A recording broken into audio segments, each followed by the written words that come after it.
This is the Fantasy Alarm NBA DFS show with Jon Impemba and James Grande.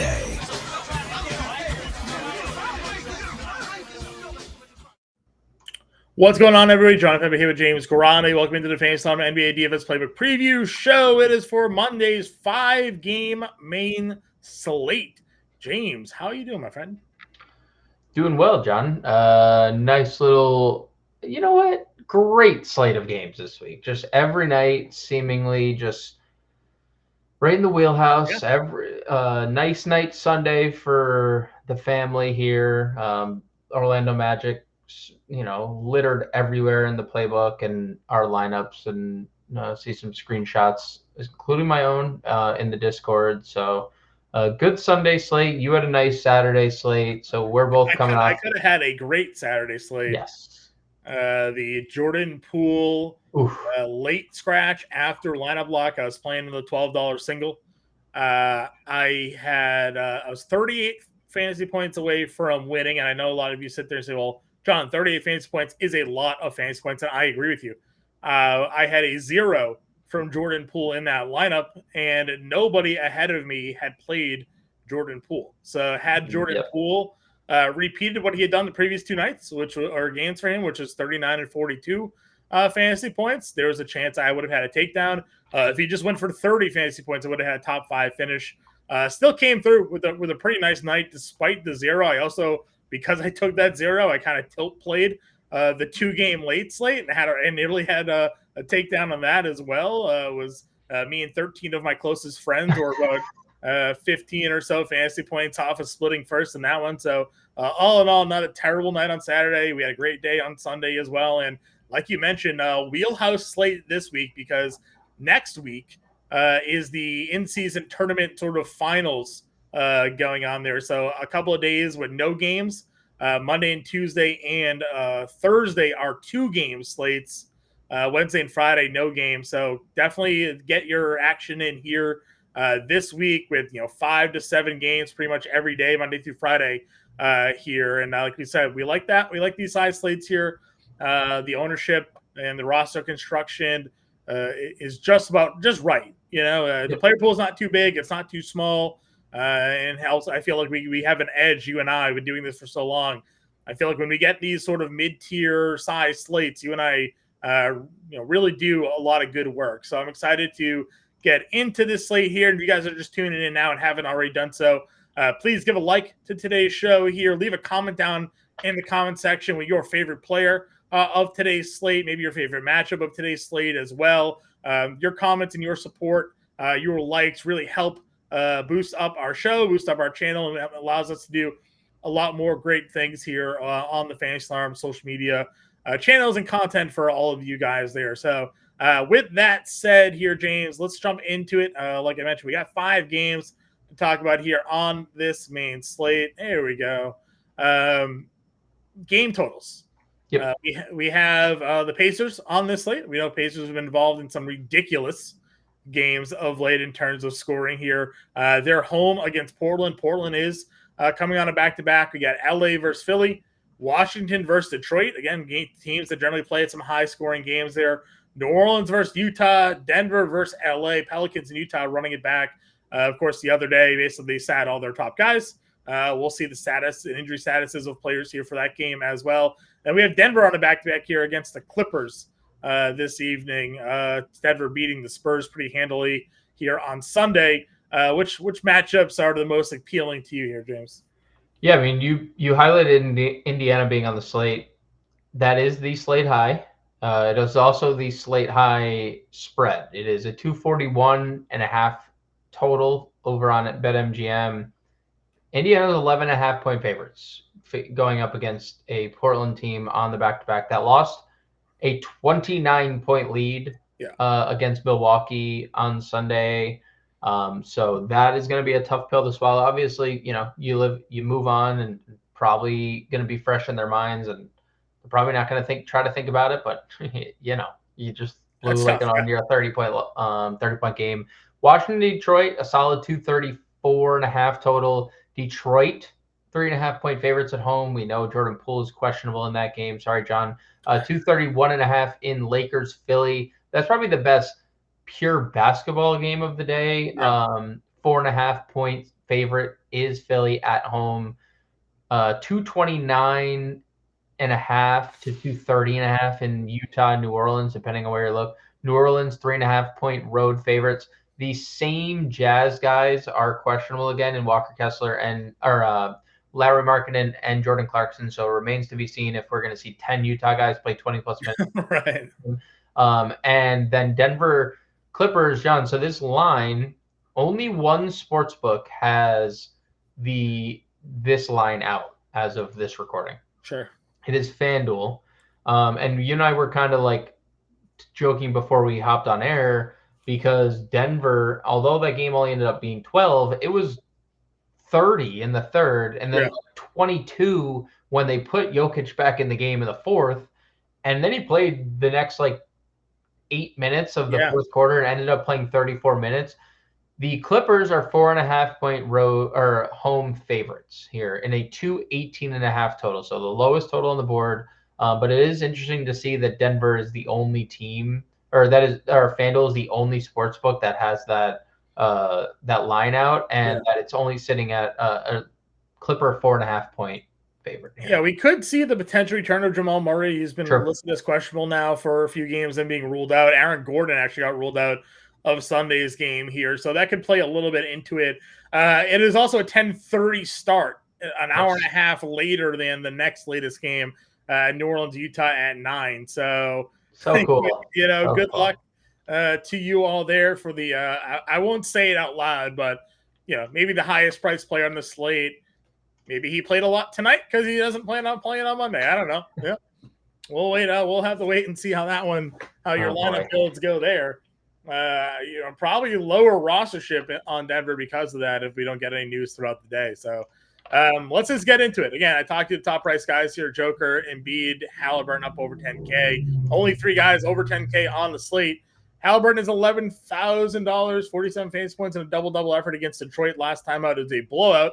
So he only played 32 minutes in that game. 9 of 23 shooting, not great, but he hit another 5 threes, really excelling.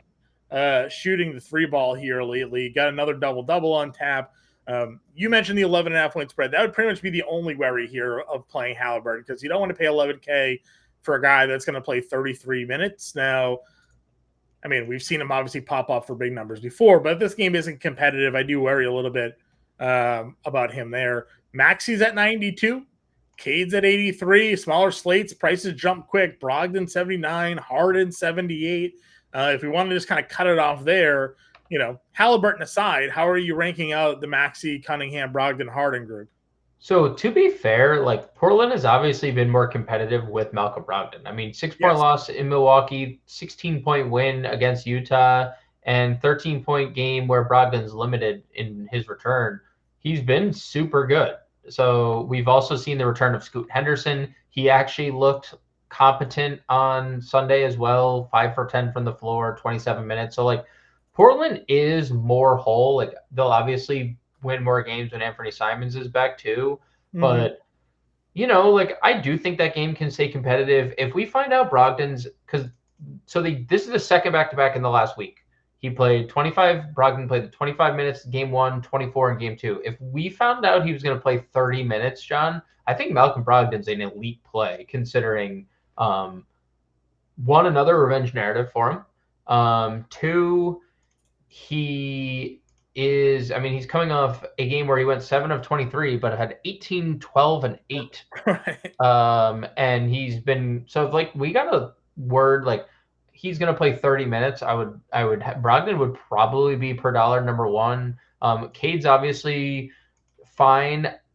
I think the peripheral stats definitely took a dive when 1, Jalen Duren played 28 minutes. We weren't getting any rebounds out of Cade. And 2, Jaden Ivey had 4 first quarter assists in this game, and Cade was the leading scorer. So I'm okay getting to Cade at 83.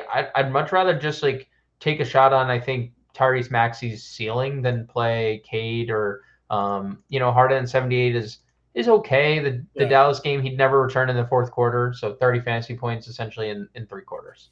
Yeah, I wish Maxey obviously was a little bit cheaper. The price is coming down a bit from that $9,500 price that we just got out of him, but I mean pretty consistently in the 40s, and this is a good matchup competitive wise against the Lakers as we talked about here. Right. In the value tier, I got some guys good price bumps. Tyus Jones, Keontae George now in the 6K range. Anthony Melton in the 6K range. Reggie Jackson's 58. Daniels is 57. D'Angelo Russell's 63. Hawkins is 56. So, the value plays we're used to seeing, not really value plays anymore. And then Ivey's 54. Scoot's 54.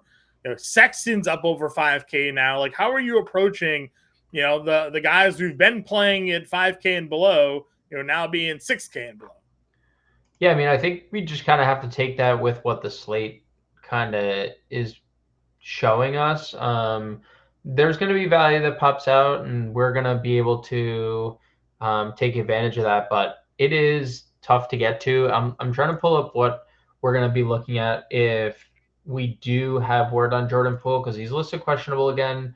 So I was going to look to see what Tyus is averaging on the year per minute. Tyus Jones per minute, 0.95 fantasy points per minute. That's pretty good. Yeah. If you were to tell me that's like a round of 1 point fantasy average at 6,200, I'd be fine. And obviously more likely getting there if there's no Jordan Poole. I don't think anybody's paying 6,200 for Tyus Jones without Jordan Poole. Reggie Jackson is coming off a really big game. He's been super inconsistent. If there's no Jamal Murray, like tournaments, Dyson Daniels with the rare, I don't know, did you see the stat line from the night? 6.5 turnovers. Like, and I think the key there was 34 minutes, even with like Jose Alvarado returning, and I know Zion wasn't there, but Dyson Daniels just seemingly firmly in the rotation. The Hawkins thing, I don't know if he's going to play, John. Like, look at the minutes the 2 games prior. That was very clear he was a Zion product here. Zion product, yes. Which is obviously something to consider moving forward every back-to-back, like Jordan Hawkins starting lineup, or at least while we don't have CJ McCollum, because that's also going to happen to us where McCollum comes back and then he can even more competition. So I don't think we can get to Hawkins here. Bruce Brown, safe play, right? He's not like nothing screams like I must get Bruce Brown in my lineup.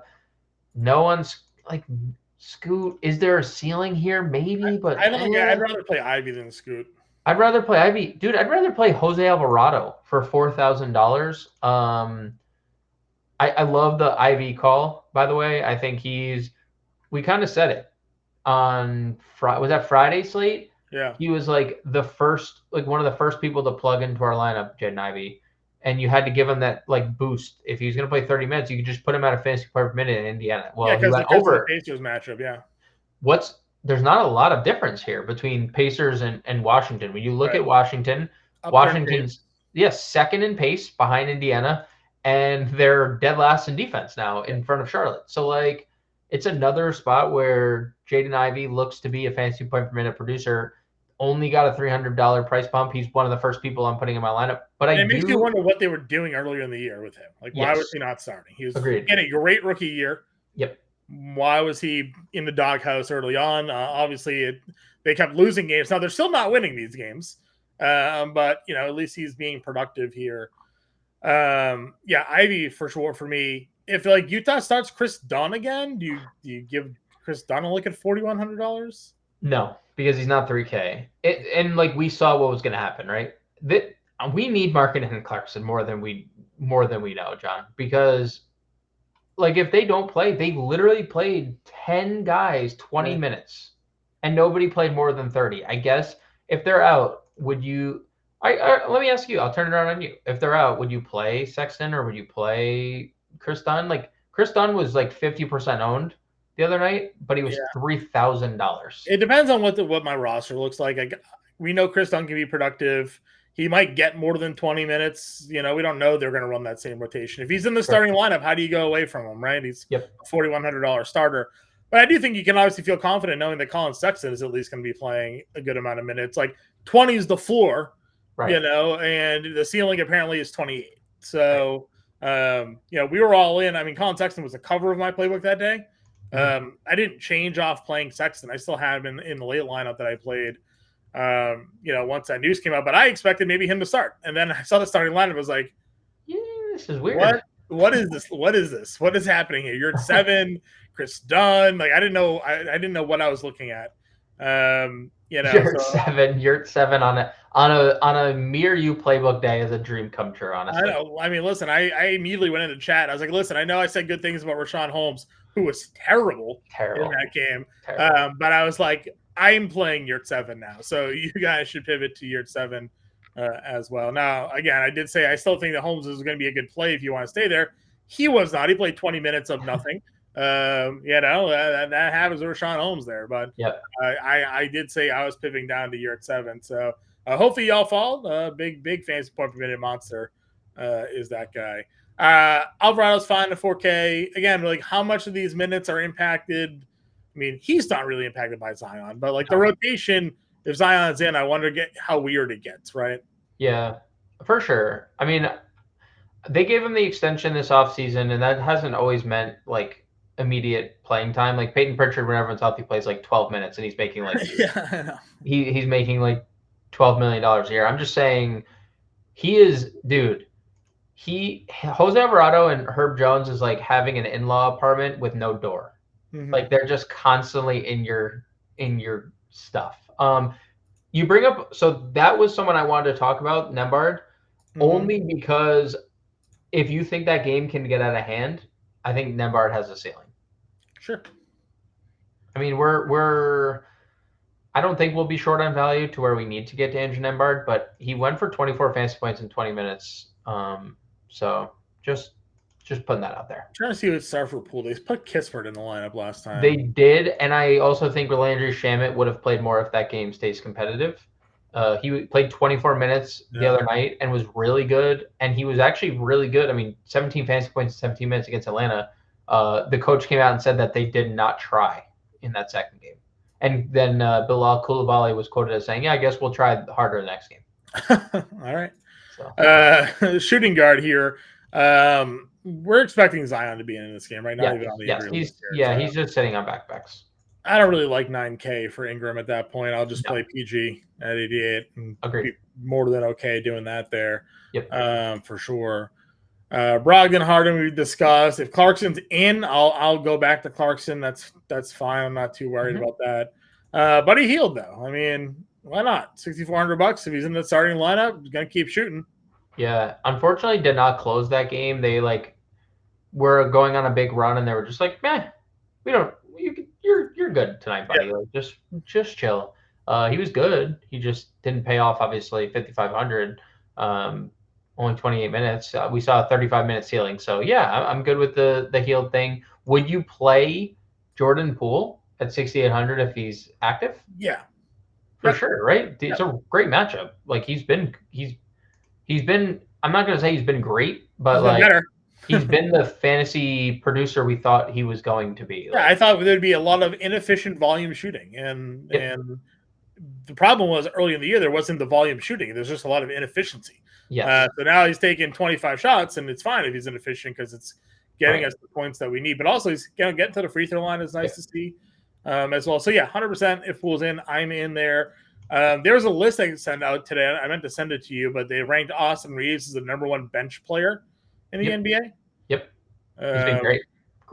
He's been fantastic. It feels like a really good spot to get Reeves at 62 into some lineups. Again, smaller slate, so value kind of dips off pretty quick. Some guys we talked about, some we haven't. Norm Powell price decrease. He's now $4,800. I will happily play Norm. I'll play Norm at 51 and 52. I'll gladly play him at 48. Yeah, I mean, he's playing outside that random 14 minutes against the Spurs. He's going to play you like 24 to 30 minutes a night, and he's a bucket. So, I have no problem. He only took 4 shots against Dallas and still came out with 15 points and 21 fantasy points.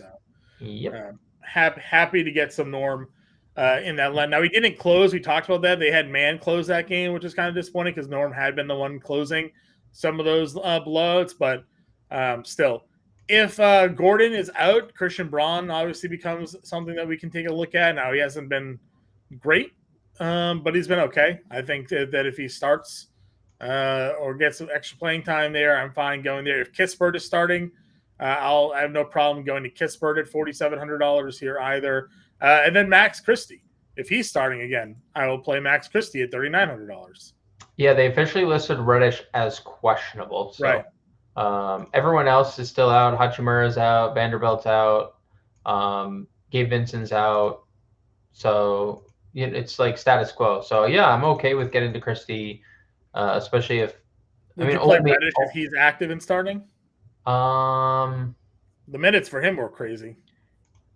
Maybe the groin's a little not great if he's starting. Like re-aggravation of a groin after just 2 games doesn't feel great at 4,700, but possibly. Okay. Small forward position, LBJ at $9,700. Went for 45 and went against Cleveland. 8 of 23 shooting, not great. Shooting's kind of been okay. Yep. Giving you your usual peripheral stats here, so I'm sure you're fine going LeBron here against Philly. Yeah, no problems. Lord, if he's in, we're in at 85. MPJ at 7,500. That is definitely a price hike. Yep. I would probably have to have Aaron Gordon out to get there, but and Murray. But yeah, I mean it's fine if they're both out. I talked about Arthur Thompson pretty heavily on Friday, and he got off to a really good start because the numbers you're looking at are almost what he had going into halftime. And then he did nothing. He just walked through the second half of that game. So, disappointing. I'll gladly wear that one on the chin. They also got blown out. But I messaged you right away. I was like, yep, it was an Oscar night. He was at like 4-2, 4, a block, and a steal in like 12 minutes. And I was like, yep, here it is. He's going to go out there and just go for 50. And then he never did anything, never did another thing the rest of the game pretty much. So, I still like the player. I like the matchup. So, yep. And if you want to be contrarian, no one played him last slate.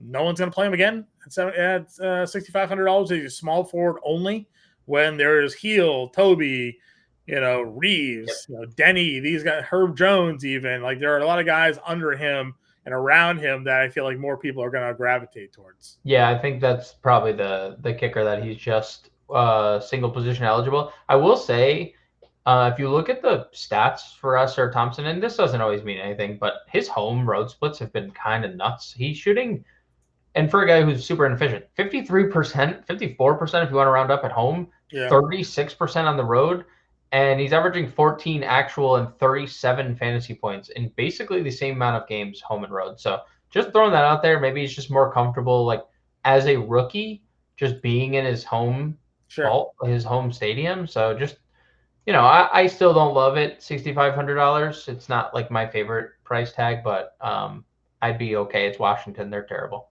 Yep, agreed. I mentioned Norm already. Cool Bolly's here. 32 minutes against Atlanta. If Poole is out, again, I know he didn't really do much in that game, but I think there's always somebody to pick up some shots. Yes. As I mentioned, Kispert was one that entered the starting lineup, took 14 of them, 1 of 10 from 3. He is not going to go 1 of 10 from 3 that often. No. 6 of 10 probably feels a little bit too much too, but if he went 4 of 10, that feels more in his range. So I'm fine if Kispert starts again because Poole's out.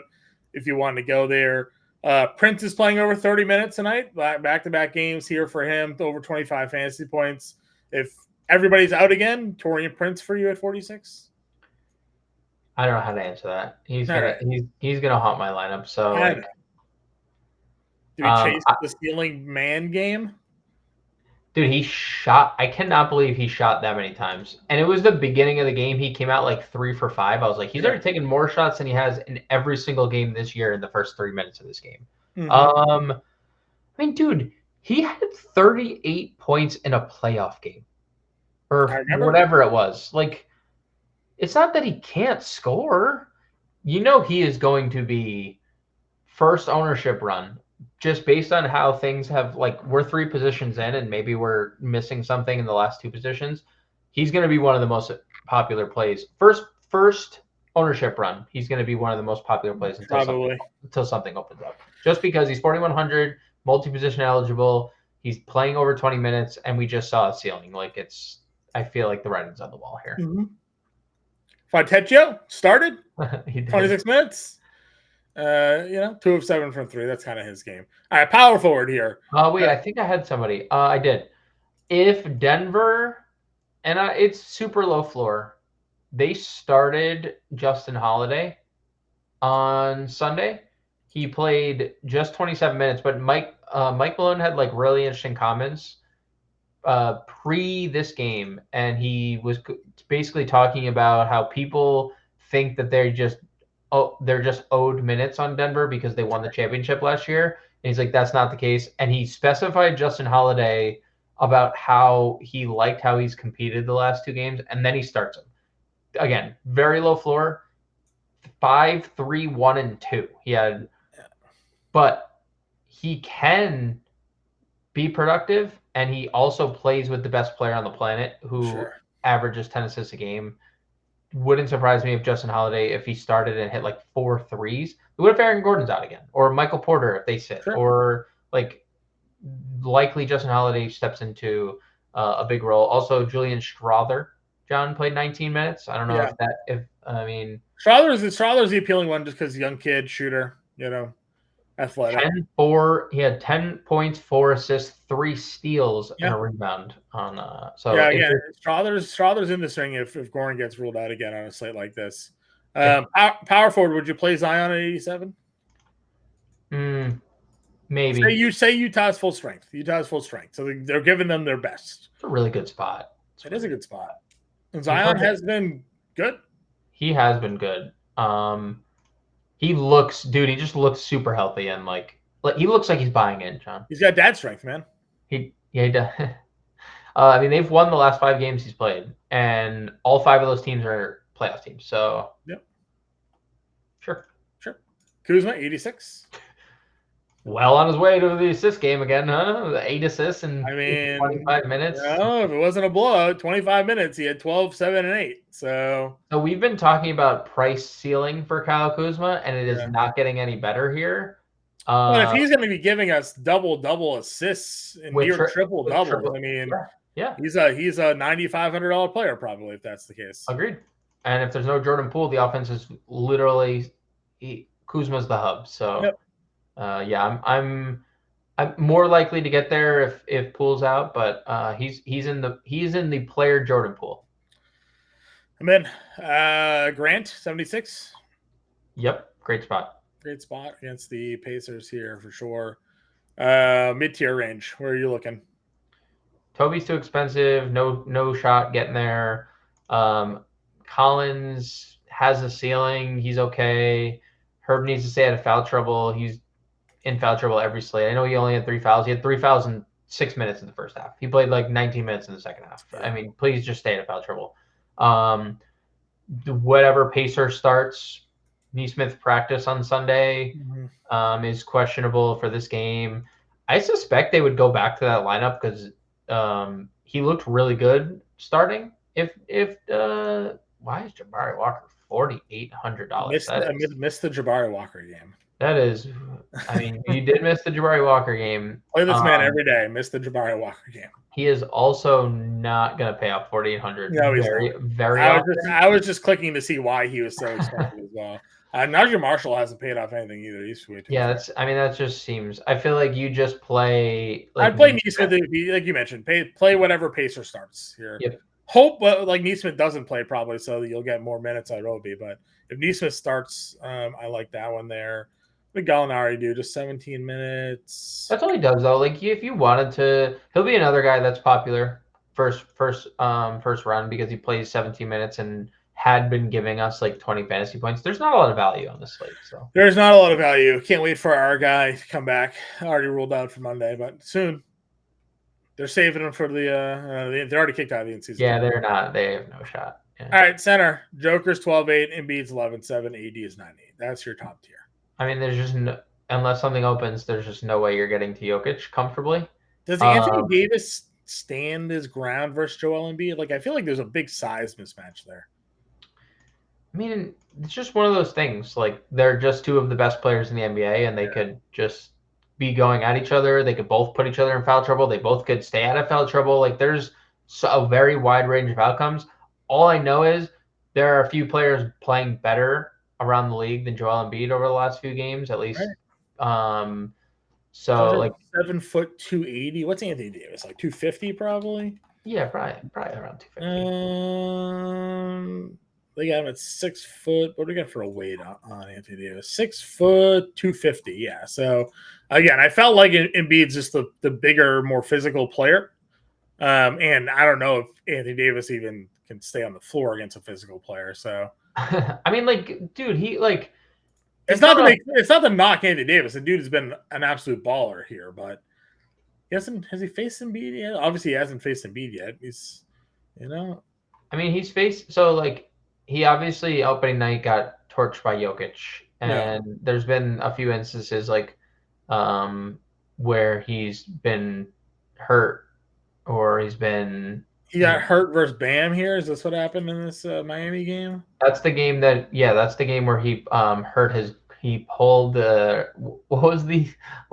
Oh yeah, the groin pull. No, but it wasn't it was a very strange injury. I'd be okay. Honestly, like he's probably low owned because I feel like Anthony Davis is typically overlooked because the way LeBron's playing, and he only has center eligibility, and I'd be okay getting. Look, you can't go wrong getting to Jokic, Embiid, or Davis. If you want to play any of those three, go ahead. Agreed. Mid-tier range, you have Turner, J. Val, Ayton, Duran. We'll throw Gafford despite his nightmare game there. Where are you looking at center? Turner coming off a 50 bomb. I know. Step back up to the plate, delivered. 27 minutes. Jalen Duran, he was great off the bench. I wonder if that's going to be the role. I wonder if they're going to put him back in the starting lineup. I assume they would put him back in the starting lineup. Turner in tournaments, Valanciunas in tournaments. Ayton took 6 free throws, John. I want you to know, in one game, not in the season. He took 6 free throws. That is 6 of 15 on the year he took in one game today. Round of applause. Four to the last game. So that was the Sunday game. Okay. He has looked really good. 37 plus fantasy points in 3 of 4 games. The only one where it was a 50-point loss at OKC. So I'd be okay getting to Ayton. I'm definitely okay getting Jalen Duran. Definitely okay getting Jalen Duran. Why? I guess the blowout kept Gafford off the floor here. Yeah, they didn't. The coach said they didn't compete, and they took him off the floor. Walker Kessler, question mark, coming off the bench he's a sicko, like at times. He's also like block numbers, regardless of his role, are always there. So the rebounds seemingly are there. So if you want to get there, I don't love 5,500 for a guy that might only play 20 minutes, but that's true. Could be a spot for him. I mean, if they start Omer again, like what if that's their play? What if they just start Omer Yurtseven at center now? He did play 27 minutes. Like that is a good number. I would play him. That's a good number. Imagine if their new starting lineup is Omer, Collins, Markkanen, and they have Walker Kessler off the bench instead of the other way around. I mean, that'd be something. That's definitely something. The only reason they have their current starting lineup was because Kessler got hurt and they just flipped it, right? They moved Collins to the 5, Markkanen up to the 4, and they kind of went that direction. If they want to go back to starting a center with Collins at the 4 and Markkanen at the 3, Yurtseven would be a pretty interesting spot there. Yep. And that leaves the Kelly-O off the bench. Guys shooting, scoring, doing great things. He's a good basketball player. He's hung around for a long time, despite all the comments surrounding him there. Well, obligatory shout out to Daniel Tice, because why not?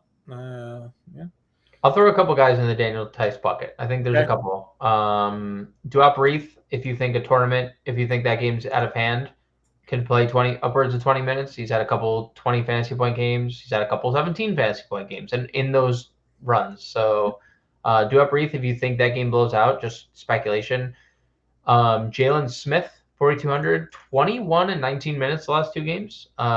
They're playing him alongside Isaiah Jackson. I messaged you, and I'll throw Isaiah Jackson in that mix too, because Isaiah Jackson is playing alongside Jalen Smith now. And the fourth name, which I don't know what this had to do with, and maybe it was just the size of Cleveland, but Jackson Hayes played 20 minutes against the Cavs. And again, could have been a size thing, but Philly size, like Embiid and no Hachimura in that game either. Like they were just down bodies in their front court. So if there's no Reddish, I could see a scenario where I end up like if you're playing multiple lineups. All right. Let's build the lineup here. Again, we've talked a lot of these matchups. Which game are we targeting? Which one do we want to plug Ivy in first? I guess here. Yeah, let's do Ivy. Let's plug Ivy in first. That's it. I like Norm. Ivy and Norm. I'll get in there. Let's see. LeBron against Philly. A good deal or no? Did you want to play Joker? No, I don't think we can comfortably get Joker. What's our center play? Duran? Yeah. Okay. Do we have your what's their like back-to-back history looking like? 35 and 33. All right, that's good enough.